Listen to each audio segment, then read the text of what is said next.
નમસ્કાર વિદ્યાર્થી મિત્રો, 9મા ધોરણની અંદર આપણે પ્રકરણ 6 પેશીઓની ચર્ચા કરી રહ્યા છીએ. સૌથી પહેલાં આપણે વનસ્પતિ પેશી વિશે અભ્યાસ કરી ચૂક્યા. એના પછી આપણે પ્રાણી પેશીનો અભ્યાસ કરી રહ્યા છીએ. પ્રાણી પેશીની અંદર આપણે પ્રથમ અધિચ્છદીય પેશી વિશે વિસ્તૃત માહિતી મેળવી ચૂક્યા છીએ. આજે આપણે બીજો પ્રકાર લઈએ છીએ પ્રાણી પેશીની અંદર, અને એ છે સંયોજક પેશી. તો સંયોજક પેશી કોને કહેવાય એના વિશે આજે આપણે વિસ્તૃતથી અભ્યાસ કરીએ. બરાબર. તો રુધિર એક પ્રકારની સંયોજક પેશી તરીકે ઓળખવામાં આવે છે. રુધિર એ સંયોજક પેશી છે, યાદ રાખજો. અને આજે આ જે પ્રશ્ન ચાલે છે બહુ જ મહત્વનો છે, પરીક્ષાની દ્રષ્ટિએ બહુ મહત્વનો પ્રશ્ન છે. રુધિર એક પ્રકારની સંયોજક પેશી તરીકે ઓળખવામાં આવે છે. બરાબર. તો આપણને ખબર છે કે ભાઈ સંયોજક પેશી મતલબ બધાને સંયોજનમાં રાખવું. તો કે સંયોજક પેશીના કોષો એકબીજા સાથે ઓછા જોડાયેલા હોય છે અને આંતરકોષીય આધાર દ્રવ્યમાં ખૂંપેલા કે ગોઠવાયેલા હોય છે. તો કે સંયોજક પેશીની જે વિસ્તૃત માહિતી છે એ આપણે મેળવી રહ્યા છીએ. તો સંયોજક પેશીના ગુણધર્મ કયા? સંયોજક પેશી કઈ હોય? તો સંયોજક પેશીના કોષો એકબીજા સાથે ઓછા જોડાયેલા હોય છે, આંતરકોષીય આધાર દ્રવ્યમાં ખૂંપેલા કે ગોઠવાયેલા હોય છે. એવી આકૃતિ આપેલી છે, આપણે જોઈએ. આંતરકોષીય આધાર દ્રવ્ય જેલી જેવું હોય છે, પ્રવાહી, ઘનતા ધરાવતું કે બરડ હોય છે. આંતરકોષીય આધારક દ્રવ્યનો સ્વભાવ વિશિષ્ટ સંયોજક પેશીના કાર્યને અનુસરીને પરિવર્તનશીલ રહે છે, મતલબ એ બદલાઈ શકે છે. હવે આપણે કીધું કે રુધિર એક પ્રકારની સંયોજક પેશી છે.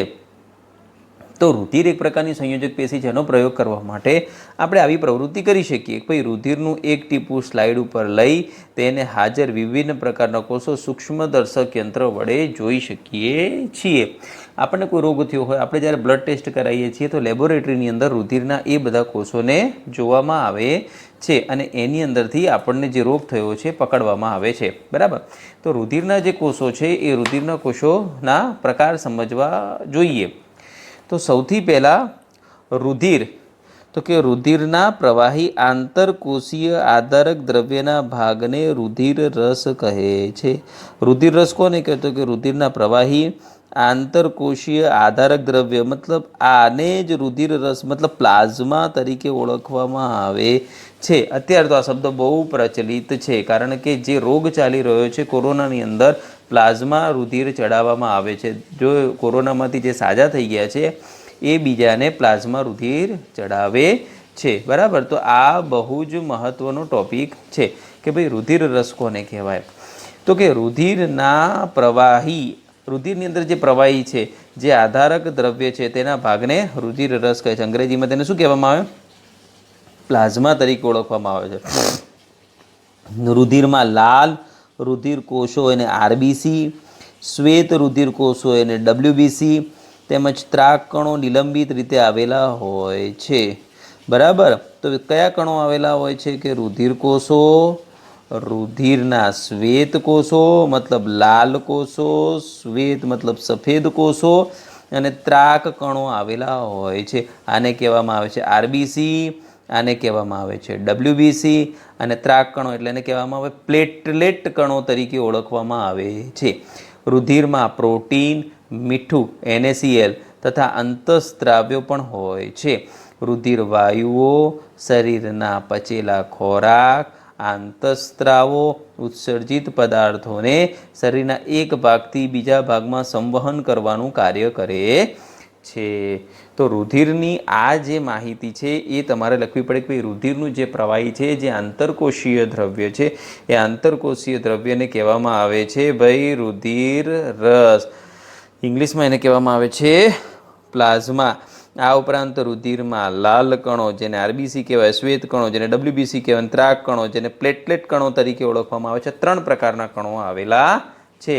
ચલો, આ ઉપરાંત રુધિરમાં પ્રોટીન, મીઠું, NaCl અને દ્રવ્યો આવેલા હોય છે. રુધિર શું કામ કરે? તો કે શરીરના વાયુઓ, પચેલા ખોરાકના અંતઃસ્ત્રાવ્યો, ઉત્સર્જિત પદાર્થોને શરીરના એક ભાગમાંથી બીજા ભાગમાં વહન કરવાનું કાર્ય કરે છે. હવે રુધિરના જે કોષો છે એને આપણે જોઈએ અહીંયા આગળ. તો આ રુધિરના વિવિધ પ્રકારના કોષો છે. બરાબર. વિભિન્ન શ્વેત રુધિર કણિકાઓ છે, આ શ્વેત રુધિર કણિકાઓ છે. તો આ શ્વેત રુધિર કણિકામાં તટસ્થ કણો છે, અલ્મરાગી શ્વેત કણ છે, અલ્કરાગી શ્વેત કણ છે, લસિકા કણ છે, એક કેન્દ્રીય કણ છે અને ત્રાક કણ છે. બરાબર, આ પ્લેટલેટ કણ આવેલા છે. ચલો, આ ઉપરાંત રુધિર વાહિનીમાં રુધિર તંતુઓ આવેલા છે, નલિકામય છિદ્ર છે. બરાબર, અહીંયા આગળ આવેલા છે કાચવત આધારક દ્રવ્ય કાસ્તી કોષો આવેલા છે. આ લાલ રુધિર કણિકાઓ છે. બરાબર, આને જ કહેવામાં આવે છે લાલ રુધિર કણિકાઓ તરીકે ઓળખવામાં આવે છે. બરાબર, તો આ પ્રકારના કોષો રુધિરની અંદર આવેલા છે. હવે બીજી વાત શું છે તો કે અસ્થિ સંયોજક પેશીનું એક અન્ય ઉદાહરણ છે. તે શરીરના હાડપિંજરનું નિર્માણ કરી શરીરને આકાર આપે છે. બરાબર, તો અસ્થિ અને કાસ્તી બે ભાગ આવેલા છે. તો એમાં અસ્થિ શું કામ કરે છે તો કે શરીરના ભાગોનું હાડપિંજરનું નિર્માણ કરી શરીરને આકાર આપે છે. તે સ્નાયુ પેશીઓને મદદરૂપ થાય છે. શરીરના મુખ્ય અંગોને આધાર આપવાનું કામ કોણ કરે છે તો કે અસ્થિ કામ કરે છે. અસ્થિ એટલે હાડકાં. તે પેશી ખૂબ જ મજબૂત અને કઠણ છે. અસ્થિના કાર્યો માટે આપણે લક્ષણો જોઈ શકીએ છીએ. અસ્થિના કોષો આંતરકોષીય આધારક દ્રવ્યમાં ગોઠવાયેલા હોય છે, જે કેલ્શિયમ તથા ફોસ્ફરસનું બનેલું હોય છે. અસ્થિ એટલે આપણે હાડકાં સમજવાના છે. આ હાડકાં શેના બનેલા હોય છે તો કે કેલ્શિયમના બનેલા હોય છે. તે પણ એક પ્રકારની સંયોજક પેશી તરીકે ઓળખવામાં આવે છે. બરાબર, કેલ્શિયમ અને બીજું કયું મહત્વ ફોસ્ફરસનું બનેલું હોય છે. એટલે તો આપણે દૂધ પીએ છીએ, દૂધની અંદર સૌથી વધુ કેલ્શિયમ આવે છે અને આપણા અસ્થિ એટલે હાડકાં મજબૂત બને છે. બરાબર, ચલો એના પછી આવે છે તો કે બે નજીકના કે બે ક્રમિક અસ્થિઓ એકબીજા સાથે એક અન્ય સંયોજક પેશી દ્વારા જોડાયેલા હોય છે. એને અસ્થિબંધ કહે છે. દાખલા તરીકે આપણા હાડકાની અંદર જોઈન્ટ આવે છે, તો એક હાડકું બીજા હાડકા સાથે જે જોડાયેલું હોય છે તે સંયોજક પેશીને અસ્થિબંધ સ્નાયુ, અસ્થિબંધ લિગામેન્ટ, અસ્થિને બાંધી રાખતો સ્નાયુ કહેવામાં આવે છે. એક પ્રકારની સંયોજક પેશી છે, કેમ કે બે પેશીઓનું સંયોજન કરે છે. અસ્થિ અને એક હાડકા સાથે બીજા હાડકાનું સંયોજન કરે છે.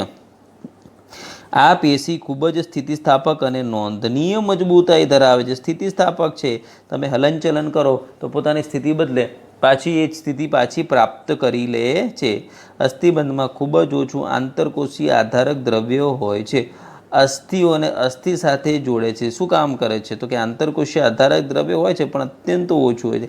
તે એક અસ્થિને બીજા અસ્થિ સાથે જોડે છે. એક અન્ય પ્રકારની સંયોજક પેશી સ્નાયુબંધ છે. બરાબર, આ એક નવી છે. અસ્થિ છે, અસ્થિને જોડી આપતી લિગામેન્ટ અસ્થિ સ્નાયુ છે, અને બીજી છે સ્નાયુબંધ, જે સ્નાયુ પેશી કે માંસપેશીઓને અસ્થિ સાથે જોડે છે. મતલબ તમારું માંસ જે સ્નાયુ છે એ હાડકાં સાથે જોડાયેલું છે, એના માટે એક પેશી આવેલી હોય છે. એ પેશીને ટેન્ડન તરીકે ઓળખવામાં આવે છે. કઈ છે તો કે સ્નાયુબંધ. કેટલી શીખી ચૂક્યા?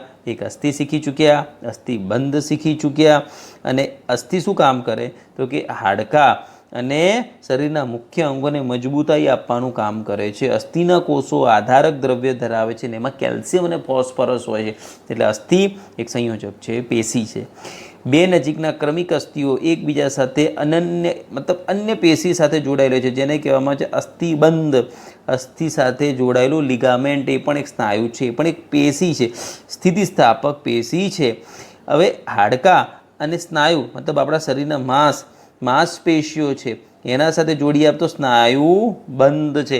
આ પણ એક પ્રકારની પેશી છે. બરાબર, સ્નાયુબંધ મજબૂત તથા સીમિત સ્થિતિસ્થાપકવાળી રેશામય પેશી છે. મસલ્સ કહીએ તો ચાલે આને. હા, આપણે મસલ્સ કહીએ તો ચાલે. તો સ્નાયુબંધ મજબૂત છે તથા સીમિત સ્થિતિસ્થાપકતાવાળી રેશામય પેશી છે. એમાં રેશાઓ આવેલા હોય છે. બરાબર, ચલો હવે આવે છે બીજી સંયોજક પેશી. તો આપણે પહેલી સંયોજક પેશી ભણ્યા રુધિર, પછી અસ્થિ વિશે ભણ્યા, અસ્થિ સાથે જોડાવતો અસ્થિબંધ વિશે ભણ્યા, અસ્થિ અને સ્નાયુ સાથે જોડાવતો સ્નાયુબંધ વિશે ભણ્યા. મતલબ આ બધી અસ્થિ સાથે સંકળાયેલી સંયોજક પેશી છે. હવે આવે છે કાસ્થિ, મતલબ કાર્ટિલેજ, એક પ્રકારની સંયોજક પેશી છે. કાસ્થિ પણ એક પ્રકારની સંયોજક પેશી છે, જેમાં કોષો વચ્ચે પર્યાપ્ત સ્થાન હોય છે.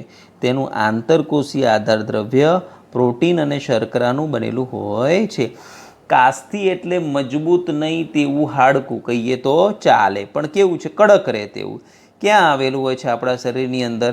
તો કે એ બનેલું હોય છે પ્રોટીન અને શર્કરાનું બનેલું હોય છે. આંતરકોષીય આધારક દ્રવ્ય મતલબ એ જેનું બનેલું છે એ શેનું છે? એની અંદર જે દ્રવ્ય આવેલું છે એ પ્રોટીન અને શર્કરાનું બનેલું હોય છે. બરાબર. તે અસ્થિઓના સાંધાઓને લીસા બનાવે છે. કાસ્થિ ક્યાં આવેલું હોય? તો કે નાક, કાન, ગળું અને શ્વસન નળીની અંદર હાજર હોય છે. ટૂંકમાં કહીએ તો જે દબાવી શકાય, વાળી શકાય તેવા પોચા હાડકાં એટલે જ કાસ્થિ તરીકે ઓળખવામાં આવે છે. આપણે કાનના કાસ્થિને વાળી શકીએ છીએ, કીધું ને મેં, કાનના કાસ્થિને વાળી શકીએ છીએ, પરંતુ હાથના અસ્થિ વળી શકતા નથી. માટે બે કેવી છે? ભિન્ન ભિન્ન પ્રકારની પેશીઓ છે. બરાબર. તો કાસ્થિ પણ એક પ્રકારની સંયોજક પેશી છે. ચલો હવે આવે છે તંતુ ઘટક સંયોજક પેશી. તો કે ત્વચા અને સ્નાયુ પેશી કે માંસપેશીઓની વચ્ચે રુધિરવાહિની ચારે તરફ ચેતાઓ અને અસ્થિમજ્જા જોવા મળે છે. આ ચેતાઓ જોવા મળે છે, અસ્થિમજ્જામાં જોવા મળે છે. તે અંગોની અંદરની ખાલી જગ્યાઓને ભરે છે, એટલે કે પૂર્ણ કરે છે. આંતરિક અંગોને આધાર આપે છે. આ પેશીઓના સમારકામમાં મદદરૂપ થાય છે. કઈ? તો એક બીજી છે સંયોજક પેશી. કઈ? તંતુ ઘટક પેશી. તંતુ ઘટક પેશી ક્યાં આવેલી હોય છે? તો કે ત્વચા અને સ્નાયુ પેશી અથવા તો માંસપેશીની વચ્ચે રુધિરવાહિનીઓની ચારે તરફ આ ચેતાઓને અસ્થિમજ્જા જોવા મળે છે. મતલબ તે અંગોની અંદરની ખાલી જગ્યાઓને ભરે છે અને પૂર્ણ કરે છે. શું કામ કરે? તો કે આંતરિક અંગોને આધાર આપવાનું કામ કરે છે. બરાબર. સારું, ચલો. તો આ બધી વાત થઈ સંયોજક પેશીની. તો સંયોજક પેશીના પ્રકારો કઈ? રુધિરકોષોના સ્વરૂપે, અસ્થિપેશીના સ્વરૂપે, કાસ્થિ પેશીના સ્વરૂપે, તંતુઘટ પેશીના સ્વરૂપે અને મેદપૂર્ણ પેશીના સ્વરૂપે. હજી એક બાકી રહી, તો કે ચરબી. ચરબી ક્યાં હોય આપણા શરીરમાં? તો કે ભાઈ બધી જગ્યાએ હોય ચરબી. તો કે ચરબી પણ એક પ્રકારની મેદપૂર્ણ પેશી કહે છે. આપણા શરીરમાં ચરબી બધી જ જગ્યાએ સંગ્રહ પામેલી હોય છે. આ ચરબી કે મેદનો સંગ્રહ કરવાની મેદપૂર્ણ પેશી ત્વચાની નીચે આંતરિક અંગોની વચ્ચે જોવા મળે છે. આ પેશીના કોષો ચરબી કે મેદના ગોલકોથી ભરેલા હોય છે. ચરબી કે મેદનો સંગ્રહ થવાને કારણે ઉષ્મા નિયમનનું કાર્ય પણ કરી શકે છે. આપણને ઠંડી અને ગરમી અને બહારના વાતાવરણથી રક્ષણ આપતી પેશી કઈ છે? તો કે રક્ષણ આપતી પેશી છે કઈ? તો કે ચરબી. ચરબી પણ એક પ્રકારની પેશી છે અને આ ચરબી પેશી આપણને ઉષ્મા નિયમનનું કાર્ય કરતી પેશી છે. તો સંયોજક પેશીના કેટલા પ્રકારો છે? તો કે સંયોજક પેશીના પ્રકારોની અંદર રુધિર એક પ્રકારની સંયોજક પેશી છે અને એની અંદર જે આવેલા છે બધા કોષો. કયા કોષો?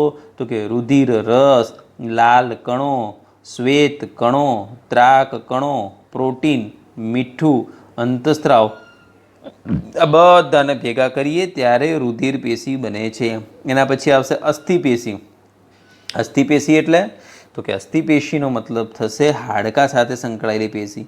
પછી આવશે કાસ્થિ પેશી, તંતુ ઘટક પેશી અને મેદપૂર્ણ પેશી. બરાબર. તો મેદપૂર્ણ પેશીના જે ગોલકો છે આ રહ્યા બધા, આ બધા મેદપૂર્ણ પેશીના ગોલકો છે. બરાબર. ત્વચા અને અંગોની વચ્ચે આવેલા છે. આ છે તંતુ ઘટક પેશી. ચલો, આ છે તંતુ ઘટક પેશી. તો તંતુ ઘટક પેશીની અંદર આમ બધા તંતુ આવેલા હોય છે, તંતુ કોષો આવેલા હોય છે. આ તંતુ ઘટક પેશી છે. બરાબર. ચલો, અહીંયા આગળ આપણે જોઈ ચૂક્યા. તો આ રુધિર પેશી છે, આ રુધિર કણો છે, રુધિર પેશી છે, તંતુ ઘટક પેશી છે અને આ મેદપૂર્ણ પેશી છે. બરાબર. તો આ પ્રકારે સંયોજક પેશી આવેલી છે. ચલો, હવે આપણે વાત કરીએ સ્નાયુ પેશી. બરાબર. તો સ્નાયુ પેશી લાંબા કોષોની બનેલી હોય છે, જેને સ્નાયુ તંતુ પણ કહે છે. સ્નાયુ પેશી મતલબ આપણા શરીરમાં જે સ્નાયુ આવેલા છે તેની સાથે સંકળાયેલી પેશી. તો સ્નાયુ પેશી લાંબા કોષોની બનેલી છે. સ્નાયુ તંતુ પણ કહે છે. આ પેશી આપણા શરીરમાં હલનચલન કે પ્રચલન માટે જવાબદાર કહી શકાય. હલનચલન કે પ્રચલન માટે જે જવાબદાર છે પેશી, એ પેશી કઈ પેશી છે? તો કે સ્નાયુ પેશી છે. બરાબર. તો કે સ્નાયુમાં એક વિશિષ્ટ પ્રકારનું પ્રોટીન હોય છે જે સંકોચનશીલ પ્રોટીન કહે છે. તેને લીધે જ સંકોચન અને શિથિલન થાય છે. કયા પ્રકારની પેશી છે?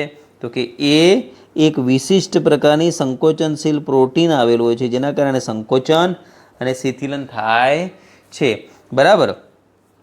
તો આ જે પેશી છે એની આકૃતિ આપેલી છે. એમાં ત્રાક આકારના સ્નાયુઓ આવેલા હોય છે. રેખીય પટ્ટી આવેલી હોય છે. કોષ કેન્દ્ર દરેકની વચ્ચે આવેલા હોય છે. તો સ્નાયુ તંતુના પ્રકાર. હવે સ્નાયુ જે પેશીની બનેલી છે એના તંતુઓ છે. તો કે રેખીય સ્નાયુ પેશી છે, સરળ સ્નાયુ પેશી છે, હૃદયના સ્નાયુ સાથે સંકળાયેલી પેશી છે. બરાબર. તો જોઈએ, કેટલાક સ્નાયુઓને ગતિ આપણી ઈચ્છા અનુસાર કરાવી શકીએ છીએ. કયા કયા છે? તો કે આપણા શરીરમાં હાથ છે, પગ છે. આના સ્નાયુને આપણે ઈચ્છા અનુસાર જરૂરિયાત પ્રમાણે ગતિ કરાવી શકીએ છીએ તથા તેની ગતિને રોકી શકીએ છીએ.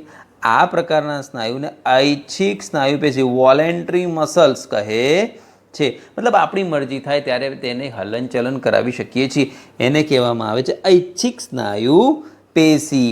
બરાબર. 6.11 અંદર એની આકૃતિ આપેલી છે. બરાબર. તો એ આકૃતિ આધારિત આપણે જોઈ શકીએ છીએ કે આ ભાઈ સ્નાયુ પેશી આવેલી છે.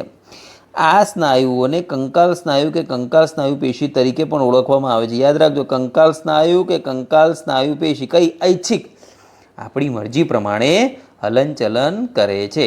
કારણ કે મોટાભાગના અસ્થિઓ સાથે સીધું જોડાણ ધરાવે છે. આ સ્નાયુ અસ્થિ સાથે જોડાણ ધરાવે.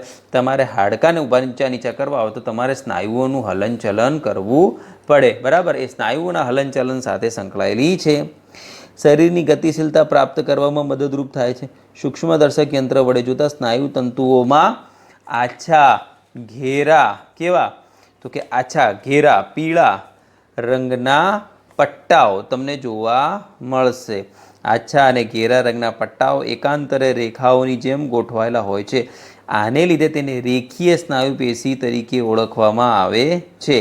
બરાબર. હવે આ પેશીના કોષોના તંતુ લાંબા, નળાકાર, અશાખિત અને બહુકોષ કેન્દ્રીય હોય છે. એ પેશી આ રહી કઈ છે? તો કે આ છે.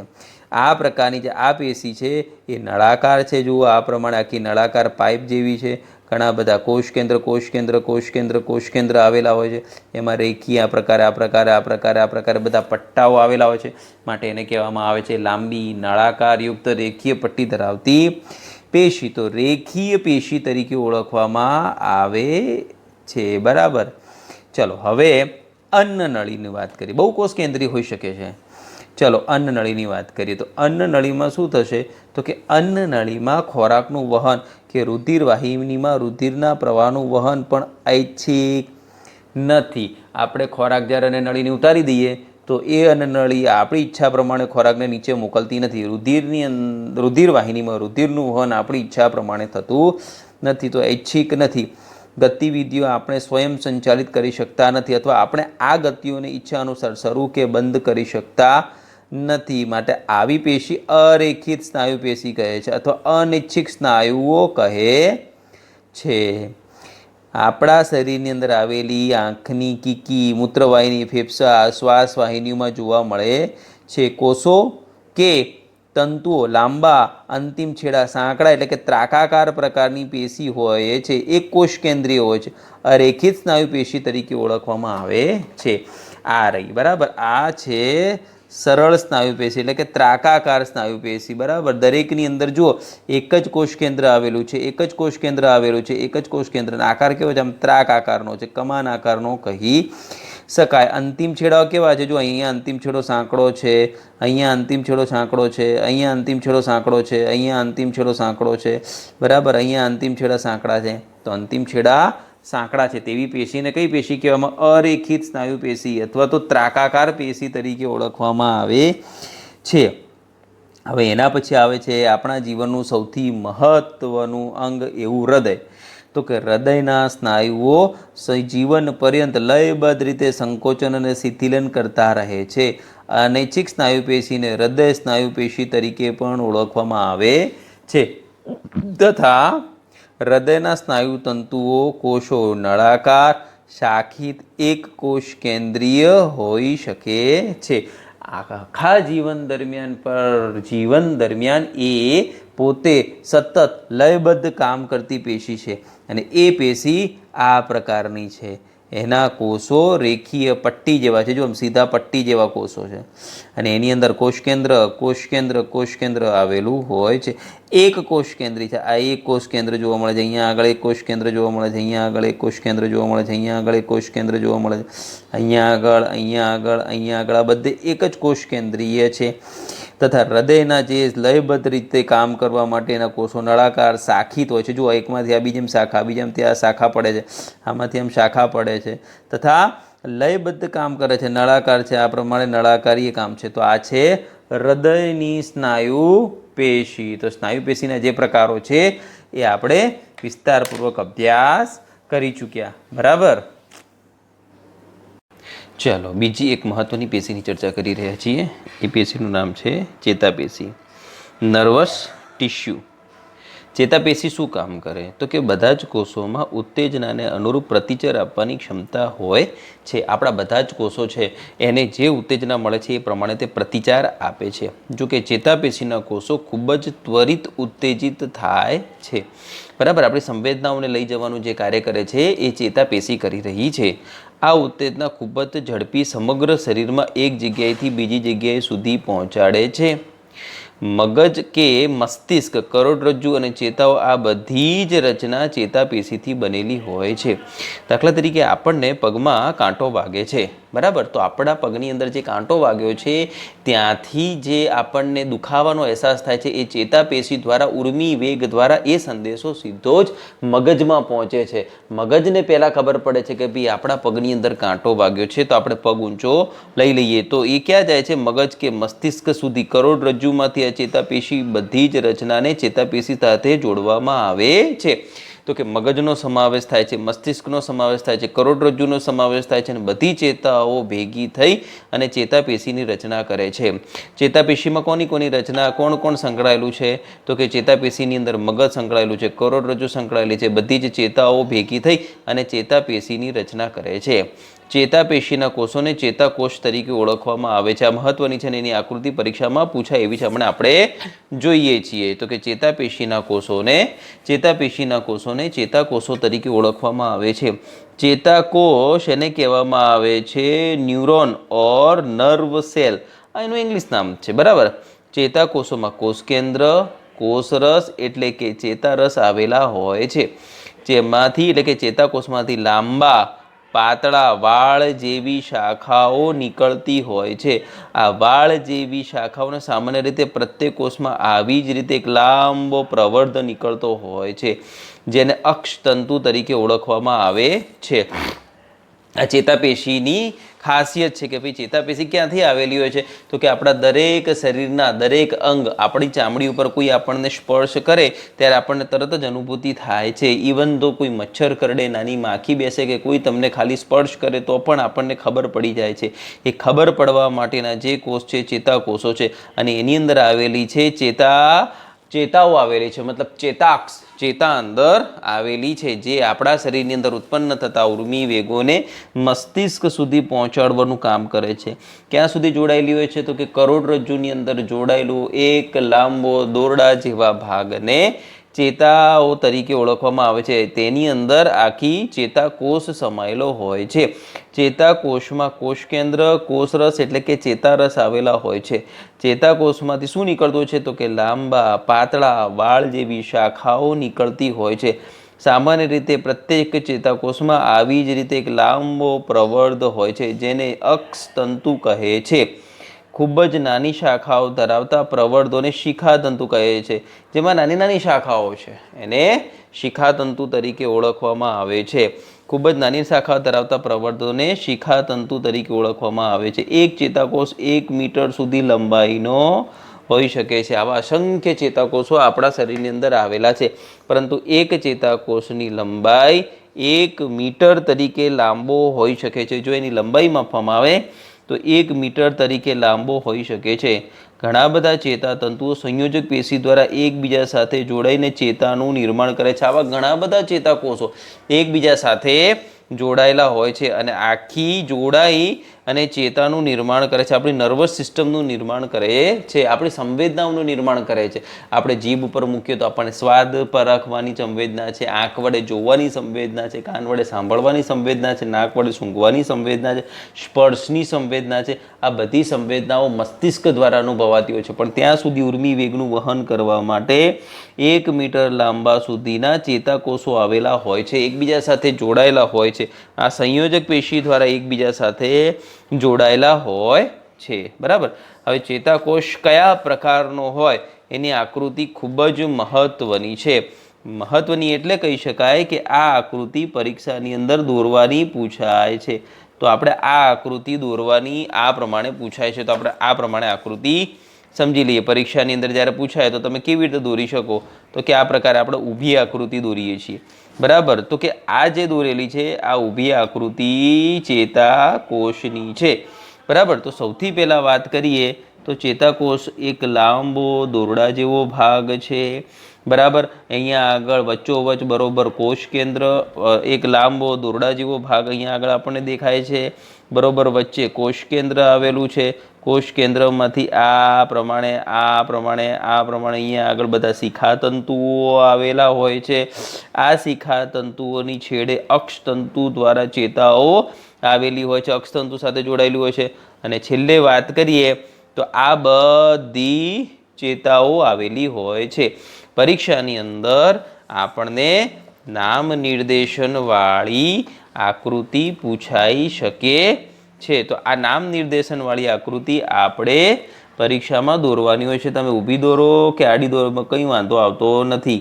બરાબર. ફરીથી એક વખત આ આપણે ચેતાકોષ કાય છે, મતલબ એક ચેતાકોષનો એકમ છે. 1 મીટર લાંબો આ ચેતાકોષ છે, એનું આ કોષ કેન્દ્ર છે. નાના નાના નાના નાના નાના નાના નાના નાના જે પ્રવર્ધો છે એ શિખાતંતુ છે, છેડા સાથે જોડાયેલો છે અક્ષતંતુ છે, અને એની છેડે આવેલા ચેતાંતો આવેલી હોય છે. જુદી જુદી સંવેદનાની ચેતાંતો આવેલી હોય છે. બરાબર. તો ચેતાપેશીનો એકમ છે અને આ છે ચેતાકોષ. ચેતાતંતુમાંથી પસાર થતી સંવેદનાઓને ઉર્મી વેગ કહે છે, કારણ કે વેગ સાથે ગતિ કરે છે. શરીરના કોઈ પણ ભાગથી મગજ સુધી લઈ જવાની વાત છે. ચેતાના સ્પંદન કે ઉર્મી વેગ આપણને ઈચ્છા અનુસાર આપણા સ્નાયુના હલનચલનમાં મદદરૂપ થાય છે. આ ઉર્મી વેગના કારણે આપણે ઈચ્છા અનુસાર આપણા સ્નાયુના હલનચલન કરી શકીએ છીએ. ચેતા તેમજ સ્નાયુ પેશીનું બરાબર ઉર્મી વેગ કહે છે. બરાબર. ચલો પછી શું આવેલું છે, તો આપણને ખબર છે કે ભાઈ ચેતાતંતુમાંથી પસાર થતી ઉર્મી વેગ, ચેતાતંતુમાંથી પસાર થતી સંવેદનાને શું કહેવામાં આવે છે કે ઉર્મી વેગ કહે છે. ચેતાના સ્પંદન કે ઉર્મી વેગ આપણને ઈચ્છા અનુસાર આપણા સ્નાયુના હલનચલનમાં મદદરૂપ થાય છે. મતલબ તમારે કોઈ સ્નાયુનું હલનચલન કરવું હોય તો એ સ્નાયુના હલનચલન માટે ઈચ્છા અનુસાર મદદરૂપ થાય છે. ચેતા તેમજ સ્નાયુ, આપણા જે સ્નાયુ છે, આપણી જે પેશી છે, આ સ્નાયુ અને પેશીઓનું કાર્યાત્મક સંયોજન સામાન્ય રીતે બધા જ સજીવોમાં પાયારૂપ છે. તેની સાથે તે સંયોજન ઉત્તેજનાને અનુલક્ષીને પ્રાણીઓની ઝડપી ગતિશીલતા આપે છે.